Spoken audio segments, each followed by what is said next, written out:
और इस वक्त की बड़ी खबर आपको बता दें, बजट से जुड़ी हुई है, घरेलू बजट से आपके जुड़ी हुई है। 2 दिन के बाद आज फिर से पेट्रोल और डीजल की कीमतों में इजाफा किया गया है। आज हुई बढ़ोतरी के बाद आर्थिक राजधानी मुंबई में 1 लीटर पेट्रोल की कीमत 112 रुपए को पार कर गई है। वहीं मुंबई में डीजल 103 रुपए प्रति लीटर के करीब बिक रहा है। बात दिल्ली की करें तो यहां पेट्रोल 106 रुपए प्रति लीटर से ऊपर बिक रहा है और डीजल 95 रुपए प्रति लीटर के करीब पहुंच चुका है। अक्टूबर महीने में ये 12वीं बार है जब पेट्रोल डीजल के दाम बढ़ाए गए हैं। त्योहारों के सीजन में बढ़ते ईंधन के दाम पर हर किसी के लिए ये परेशानी का अब सबब बन गया है।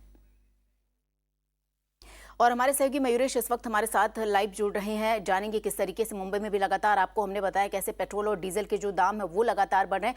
मयूरेश, निश्चित तौर पर अगर ये देखें, एक तरफ त्योहार का माहौल है, दूसरी तरफ हमने कल भी दिखाया लोगों को किस तरीके से सब्जियां महंगी हो गई हैं और पेट्रोल डीजल की अगर दाम की बात करें मयूरेश, तो 2 दिन का, हालांकि 2 दिन नहीं बढ़े थे, लेकिन फिर से उनमें बढ़ोतरी देखी गई है।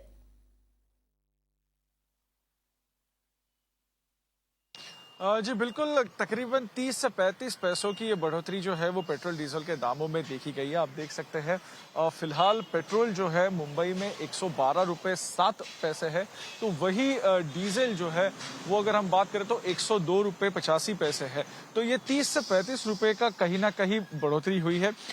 इस बढ़ोतरी का सीधा असर जो है वो असामान्य इंसान के जेब पे होता है। वो किस प्रकार से होता है, क्योंकि जब दाम बढ़ते हैं तो लोगों की पॉकेट पे इसका असर होता है, क्योंकि सब्जियों के दाम बढ़ते हैं, क्योंकि ट्रांसपोर्टेशन कॉस्ट बढ़ता है। जो इंसान हम समझे कि 1 लीटर में अगर 40 किलोमीटर जा रहा है या गाड़ी उसकी जा रही है, जिसके लिए वो इससे पहले 85 रुपये 90 रुपये अदा करता था, अब उसे तकरीबन 100 रुपये अदा करने पड़ते हैं। तो इसकी वजह से जो पर्सनल एक्सपेंस है वो भी बढ़ रहे हैं। तो ये लोगों की, हमने इससे पहले भी देखा था कि लोगों की यही डिमांड थी कि सेंट्रल गवर्नमेंट ने इसमें इंटरवीन करना चाहिए और पेट्रोल डीजल के दाम जो है वो कम करना चाहिए। बीच में जो जीएसटी काउंसिल की जो मीटिंग हुई थी उसमें भी ये मुद्दा उठा था कि डीजल पेट्रोल जो है यानी फ्यूल जो है उसे जीएसटी के अंदर लाया जाए, लेकिन कई सारे राज्य है जिसमें महाराष्ट्र भी है, उन्होंने इसको मना किया था, क्योंकि कहीं ना कहीं स्टेट का टैक्स भी जो है इसके ऊपर लगता है। लेकिन डिबेट हमेशा यही होता है कि अगर क्रूड के यानी कच्चे तेल के दाम अगर ग्लोबल मार्केट में नीचे गिरते हैं तो फिर पेट्रोल डीजल के दाम जो है वो भारत में क्यों बढ़े हैं, और यही डिबेट आगे चलता रहेगा जब तक कोई कॉन्क्रीट सोल्यूशन इसके ऊपर नहीं आता। श्वेता। जी मयूरेश, डिबेट तो चलती रहेगी लेकिन इसका सीधा असर जो है वो आम लोगों पर पड़ रहा है। मयूरेश हमारे साथ बने रहिए। दिल्ली से हमारी सहयोगी, आपको बता दें, कंगना इस वक्त हमारे साथ जोड़ रही हैं। राजधानी दिल्ली में भी पेट्रोल डीजल की अगर बात करें तो ये इसमें लगातार इजाफा हो रहा है। कंगना, किस तरीके से पेट्रोल डीजल के दामों में लगातार बढ़ोतरी हो रही है? हालांकि अगर बात करें, त्योहारों का सीजन चल रहा है, क्या वहां के लोगों से कुछ बातचीत हो पाई है? किस तरीके की उनकी प्रतिक्रिया है?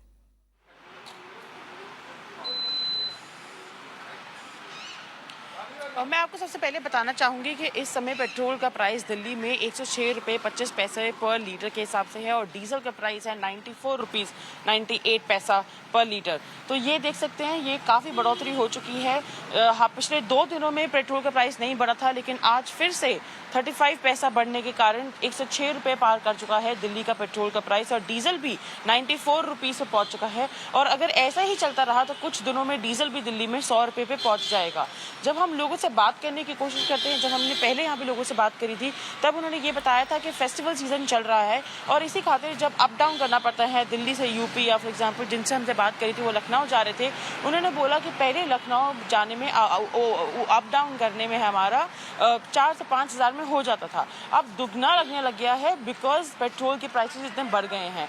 एक तरफ से पेट्रोल के प्राइसेस 70 और 80 के बीच में रहते थे, तब तक ठीक था, लेकिन आज जब 100 से ऊपर हो गए हैं तो एसेंशियल कमोडिटीज के भी प्राइसेस बढ़ रहे हैं।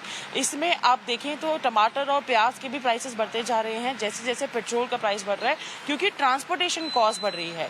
हालांकि जब हम सेंटर की बात करते हैं और सरकार की बात करते हैं तो सेंटर ने साफ साफ बोला है कि सेंट्रल कोशिश कर रही है ऑयल एक्सपोर्टिंग कंट्री से बात करने की, डिमांड और सप्लाई को नजर में रखते हुए जैसे इंडिया में जरूरत है उस हिसाब से ऑयल एक्सपोर्टिंग कंट्री से बात करने की पूरी कोशिश कर रही है। बट सेंटर ने यह भी बोला है कि जब उन्होंने बातचीत करी करी है कंट्रीज़ के साथ, जैसे रशिया हो गया, यूएई हो गया, कुवैत हो गया, इन सारी कंट्री से बातचीत करने के बाद उन्होंने ये बोला है कि फ़िलहाल क्योंकि इंटरनेशनल क्रूड प्राइसेस बहुत ऑल टाइम हाई पे हैं, सब रेट उनके बढ़ते जा रहे हैं, इसलिए अभी भारत सरकार इंडिया में किसी भी तरीके से कोई इमीडिएट रिलीफ नहीं मिल पाएगा पेट्रोल के प्राइसेस को लेके। सो ये एक बहुत बड़ी डिबेट है कि सरकार को जिस अमाउंट पे पेट्रोल मिलता है, जब वो कॉमन मैन तक आता है उस पर टैक्सेस लग के कम से कम 30 से 40% के ऊपर के टैक्सेस ही हैं। तो इसीलिए हम ये बात कॉमन मैन से भी पूछना चाहेंगे। हम काफ़ी लोगों से बात करने की कोशिश कर रहे हैं सुबह से पेट्रोल पंप पे, और सबने यही बोला है कि जबकि जो पेट्रोल का प्राइस बढ़ रहा है, सरकार अपनी तरफ से कुछ करे या ना करे, उसका खामियाजा हमें भुगतना पड़ रहा है। उसके जो सारी प्रॉब्लम्स हैं डे टू डे की, वो एक कॉमन मैन को भुगतनी पड़ रही है। उन्होंने ही हमें बताया कि इसके चलते हुए प्याज और टमाटर के रेट भी बढ़ चुके हैं पेट्रोल के। जो लोग स्कूटर और बाइक से अप डाउन करते हैं, अब उनको भी खटकने लग गया है 106 रुपये लीटर पर लीटर के हिसाब से पेट्रोल। तो ये सारी बातें जब हम कॉमन मैन से बात करते हैं तो सबको लगता है कि सरकार को कुछ ना कुछ करना चाहिए, चाहे वो केंद्रीय सरकार हो, चाहे वो स्टेट की सरकार हो, उनको मिलकर कुछ करना चाहिए। अभी तक कोई सोल्यूशन नहीं निकला है कि जीएसटी मीटिंग में या फिर कि पेट्रोल और डीजल जीएसटी के अंदर आएगा कि नहीं आएगा, ये अभी तक कोई नतीजा नहीं निकला है। बट इसी चीज़ पे शायद एक उम्मीद टिकी हुई है कि अगर किसी तरीके से पेट्रोल और डीजल जीएसटी के अंदर आ जाता है तो शायद आम आदमी को कोई राहत मिल सके। जी बिल्कुल, शायद आम आदमी को कोई राहत मिल जाए। हमारी सहयोगी कंगना लगातार हमें ये अपडेट दे रही हैं कि राजधानी दिल्ली में भी अगर बात करें, पेट्रोल डीजल के दामों में लगातार बढ़ोतरी हो रही है। तो मुंबई का हाल हमने आपको बताया, दिल्ली का हाल आपको बताया। कंगना हमारे साथ जुड़े रहिए। मयूरेश, आपसे एक सवाल और करना चाहूंगी। जिस तरीके से कंगना ने वहाँ के आम लोगों से बातचीत की, साफ तौर पर उनका था कि एक तरफ सब्जी के जो दाम है, भाव है, वो बढ़े हुए हैं, वो उसी से निजात नहीं पा रहे हैं। दूसरी तरफ अगर वाहनों की बात की जाए, ट्रांसपोर्टेशन की बात की जाए, जिस तरीके से कोविड काल है, अभी चल ही रहा है, ऐसे में लोग आमतौर पर अवॉइड करते हैं कि जो पब्लिक ट्रांसपोर्ट है उसका इस्तेमाल वो कम से कम करें और जो निजी गाड़ियां हैं उनका इस्तेमाल करें। तो ऐसे समय में एक तरफ कोविड का काल, दूसरी तरफ लगातार पेट्रोल डीजल के बढ़ते दाम, तो मुंबई के लोगों पर भी इसका किस हद तक असर पड़ रहा है, इस बारे में कोई बातचीत हो पाई है? क्या कहना है उन लोगों का?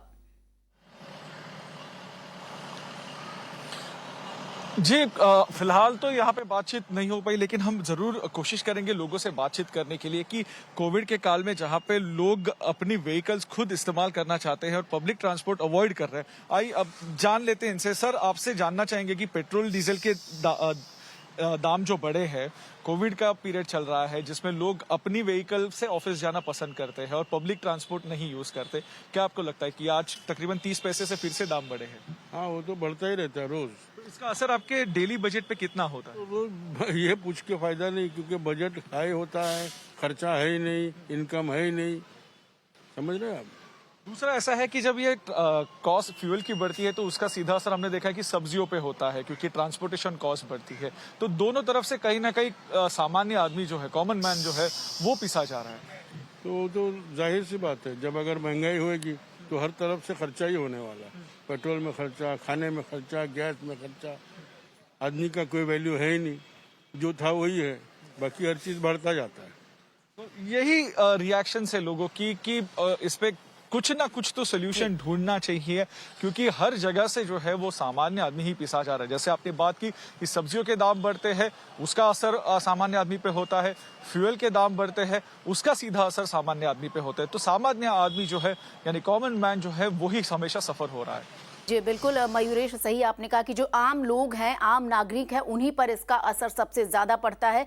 उनके रोज़ की जो दिनचर्या होती है उस पर असर पड़ता है, उनके घरेलू बजट पर इसका असर पड़ता है। फिलहाल मयूरेश, आपका और कंगना, आप दोनों का बहुत बहुत शुक्रिया इन तमाम जानकारी के लिए।